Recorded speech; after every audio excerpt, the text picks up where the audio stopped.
প্রার্থী পরবর্তীকালে ভোটের রেজাল্টের কয়েকদিন পরে আমার সঙ্গে আমার হাত দিয়ে সর্বোচ্চ পার্টির অনুমতি নিয়ে তাকে দলে ঢুকানো হয়েছিল। নিউমের প্রার্থী নিয়ে ভোট ব্যাংক ভাগ করতে চেয়েছিল।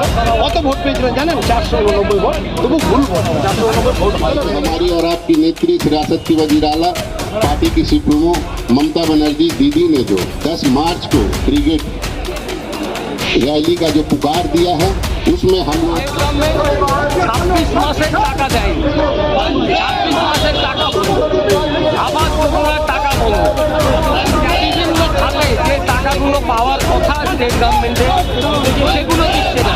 অথচ স্টেট গভর্নমেন্ট থেকে যে রেভিনিউ যে পাওয়ার কথা সে টাকা তুলে নিয়ে যাচ্ছে। रोजगार की जो गारंटी है ये actually it's by law for the citizen of India कि अगर किसी को अगर वो मान लीजिए नौकरी या रोजगार नहीं मिलते तो उनको 100 दिनों की रोजगार की गारंटी देती है। और 100 दिनों के लोगों ने जो काम किया अभी तक सेंट्रल गवर्नमेंट ने काफ़ी दिनों से फंड्स रोका हुआ, उसके लिए ऑन रोड इवन दिल्ली में भी जाके हमारे सीएम ने प्रोटेस्ट किया और ये प्रोटेस्ट तब तक चलता रहेगा जब तक सरकार इसकी फंड को रिलीज नहीं करेगी। মানুষকে স্কিম দিয়েছি আমরা, যে কন্যাশ্রী দিয়েছি, আমরা যে যত জিনিস দিয়েছি মানুষকে, এটা কিন্তু 2011 থেকে আমরা দিতে চাইছি। ये कोई नया नहीं हो रहा है, ये बीजेपी वाले आके नया कुछ आपको ऑफर देंगे, टॉफी देंगे, चॉकलेट देंगे, वो देंगे। नमस्कार आदाब, आप देख रहे हैं आवाज। आप तक 10 मार्च को तृणमूल कांग्रेस की ओर से ब्रिगेड चलो का आवाज दिया गया। इसी बीच South Kolkata Trinamool Congress minority cell की ओर से एक भव्य रैली का आयोजन किया गया पार्क सर्कस 7 पॉइंट से बालीगंज फाड़ी तक। आपको बता दें इस कार्यक्रम में तृणमूल कांग्रेस के सभी कद्दावर नेता मौजूद रहे। उपस्थित थे मोशर्रफ हुसैन तृणमूल कांग्रेस माइनॉरिटी सेल के प्रेसिडेंट और Nizamuddin Shams vice president West Bengal Trinamool Congress minority cell. तो आइए हमारे चैनल के माध्यम से जानते हैं पूरी खबर। দেখুন এই পার্টিটাই ভুয়া পার্টি আমি নাম দিয়েছি। আর আইসিএফ পার্টির আমি নাম দিয়েছি, আপনি শুনে যান, ব্যবসায়িক পার্টি, বিজনেস পার্টি। এরা বিজেপির প্রেতাত্মা। কারণ বিজেপি অবৈধ টাকার বস্তার উপরে শুয়ে আছে, সেই টাকা ভাগ দিয়ে এরা সংখ্যালঘু ভোট ব্যাংক ভাগ করতে চায়। মিমও চেষ্টা করেছিল 21-এ আমার বিরুদ্ধে একটা কেন্দ্রে, আমি এমএলএ এখানকার, মিম প্রার্থী দিয়েছিল, আসাদুদ্দিন ওইসি প্রচার করতে গেছিল, 189 লোক দেখতে গেছিল হেলিকপ্টার। আর যে আমার বিরুদ্ধে দাঁড়িয়েছিল সে বলেছিল মুসলিম ভোট ব্যাংক ভাগ করবো। বিজেপির যে প্রার্থী ছিল আমার এগেইনস্টে, সে বিজেপির প্রার্থী পরবর্তীকালে ভোটের রেজাল্টের কয়েকদিন পরে আমার সঙ্গে আমার হাত দিয়ে সর্বোচ্চ পার্টির অনুমতি নিয়ে তাকে দলে ঢুকানো হয়েছিল। সে আমাকে নিজে বলেছে 20 লাখ টাকা আমার কাছে নিয়েছিল নিউমের প্রার্থী, নিয়ে ভোট ব্যাংক ভাগ করতে চেয়েছিল। কত ভোট পেয়েছিলেন জানেন? 489 ভোট। তবু ভুল ভোট, 489 ভোট। আপনি দায়িত্ব নেন, একটি ভোট ব্যাংক ভাগ করতে পারে না। মুসলিম মানুষ তাদের জ্ঞানসত্তা, বুদ্ধিমত্তা, সাহসিকতা, সুদূরদর্শিতা এবং বিবেকতার, বিচক্ষণতার পরিচয় 21 সালে দিয়েছে।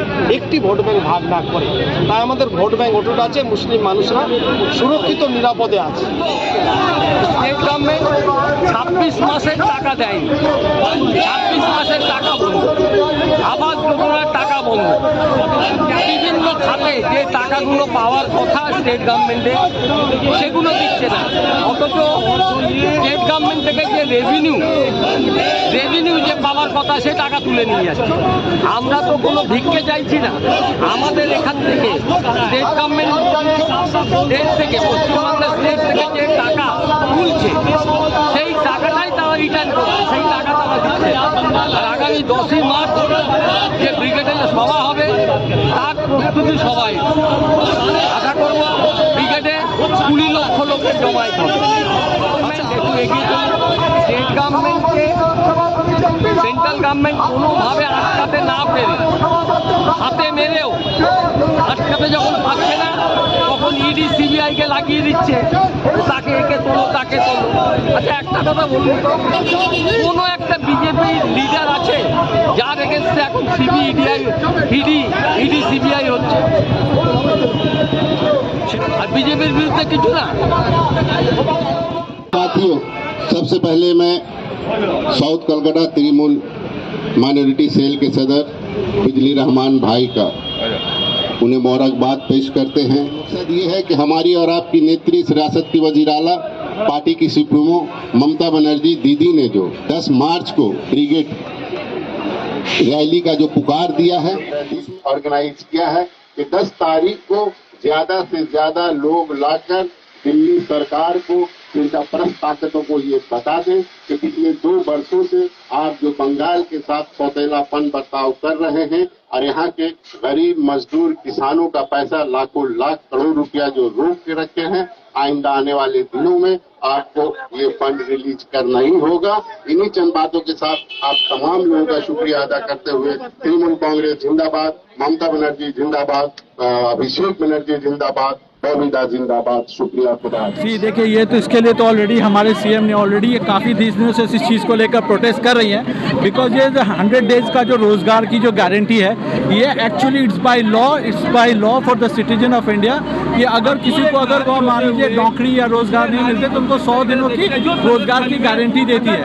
उन 100 दिनों के लोगों ने जो काम किया, अभी तक सेंट्रल गवर्नमेंट ने काफ़ी दिनों से फंड्स रोका हुआ, उसके लिए ऑन रोड इवन दिल्ली में भी जाके हमारी सीएम ने प्रोटेस्ट किया, और ये प्रोटेस्ट तब तक चलता रहेगा जब तक सरकार इसकी फंड को रिलीज नहीं करेगी। और ये पहली बार इतिहास में होगा कि अगर सेंट्रल गवर्नमेंट ने फंड्स रोका हुआ है इतने दिनों से, तो दीदी ने कहा है कि अगर वो फंड रिलीज नहीं होगी तो दीदी अपनी स्टेट गवर्नमेंट के फंड से वो फंड रिलीज करेंगे, जो कि एक ऐतिहासिक फैसला होगा अगर ये होगा तो।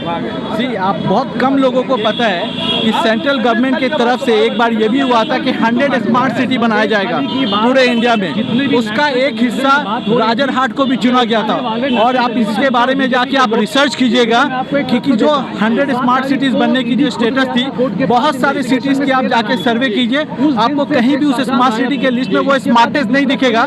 लेकिन मैं आपसे कहूँगा कि आप मीडिया वाले आप एक बार जाके राजरहाट को विजिट करके आइए कि राजरहाट आज के डेट पे स्मार्ट सिटी के कैटेगरी में किस लेवल का आता है, और आपको जानकर यह हैरानी होगी कि जो स्मार्ट सिटी बनाने के लिए जो फंड सेंट्रल गवर्नमेंट से मिला था, उनको दीदी ने एक्सेप्ट नहीं किया था, और फिर भी उन्होंने स्टेट गवर्नमेंट के फंड से स्मार्ट सिटी राजरहाट को बनाकर दिखाया। तो ये है उनकी कैपेबिलिटी और ये है उनकी ताकत, वो किस तरीके से डेवलपमेंट के लिए काम करती है। कभी आप राजरहाट रात में जाकर निकलिए तो आपको लंदन से कम जैसा नहीं दिखेगा। तो ये है डेवलपमेंट की आवाज़। अगर डेवलपमेंट नहीं हुआ होता तो बहुत सारी अदर स्टेट की सरकारों की डेवलपमेंट के बड़े बड़े पोस्टर में कोलकाता के डिफरेंट फ्लाईओवर जैसे बहुत सारे ब्रिजेस की फोटो नहीं होती। अगर यहाँ डेवलपमेंट नहीं हुआ था तो इनके पोस्टर दूसरे स्टेट के डेवलपमेंट के प्रोग्राम के पोस्टर में फोटो नहीं जाता। দেখুন, আমরা ওটা স্টুডেন্ট আছি কি আমরা ডেলি সিলেবাস তৈরি করি, আমরা ডেলি আমাদের হোমওয়ার্ক করি, আমরা কালকে এক্সাম আছি আর আজকে পুরো সিলেবাস কমপ্লিট করতে চাইছি, ওটা হবে না। এটা বিজেপি করে। আমরা যে মানুষকে প্রকল্প দিয়েছি, আমরা যে মানুষকে স্কিম দিয়েছি, আমরা যে কন্যাশ্রী দিয়েছি, আমরা যে যত জিনিস দিয়েছি মানুষকে, এটা কিন্তু 2011 থেকে আমরা দিতে চাইছি। ये कोई नया नहीं हो रहा है। ये बीजेपी वाले आके नया नया कुछ आपको ऑफर देंगे, टॉफी देंगे, चॉकलेट देंगे, वो देंगे। हमें नहीं देना। हम आपको 13 साल से स्कीम देते हुए आ रहे हैं, and this is the reason. जब शारदा आया था, जब नारदा आया था, जब कोई भी इतना बड़ा बड़ा स्कैम आया, टीएमसी का सीट जो है वो 15% और बढ़ा है, घटा नहीं, एक सीट भी नहीं घटा। चाहे वो 2011 हो, 2013 हो, 2016 हो, 19 हो, 21 हो, 24 हो। तो आप देखिएगा, एक गलती लोगों ने किया था आशीर्वाद देने का। लोगों ने सोचा था कि मैं भाजपा को आशीर्वाद दूंगा 2019 में, और लोग बंगाल के लोग आज वो पछता रहे हैं। अब देखिएगा जो ये 18 सीट है, that will go down to 5 और 6, and TMC will emerge as with 36 to 37 seat at least. तो ये जो राजनीति वोट की हो रही है, ये खत्म हो जाए। संदेश खाली में जितना भी ड्रामा हुआ था वो भी खत्म हो जाएगा। वो हमारी माँ बहनें थी, वो हमारी माँ बहनें हैं, और वो हमारी माँ बहनें रहेंगी। ये कुछ लोगों को, मेरे सामने मुस्तफिज भी खड़ा है, मुस्तफिज ने अपना इंक्वायरी करवाया था, वहाँ पर कई औरतों ने ये भी कहा कि दादा एखाने किच्छु হয়েছে না, পুরো একটা সাজানো ঘটনা আছে, কিন্তু women dignity is non negotiable. अगर कोई भी औरत के ऊपर कोई हाथ उठा है या आंख उठा है, वो नॉन नेगोशिएबल, वो नेगोशिएट नहीं हो सकता। और ममता बनर्जी एक वाहिद फीमेल चीफ मिनिस्टर है जो वो किसी को नहीं छोड़ेंगी, चाहे वो रेपिस्ट हो, चाहे वो एमएलए हो, चाहे वो एमपी हो, काउंसलर हो या block leader, no one will be spared. Sandeshkhali का रिजल्ट आपके सामने बहुत जल्दी आएगा, यू वेट।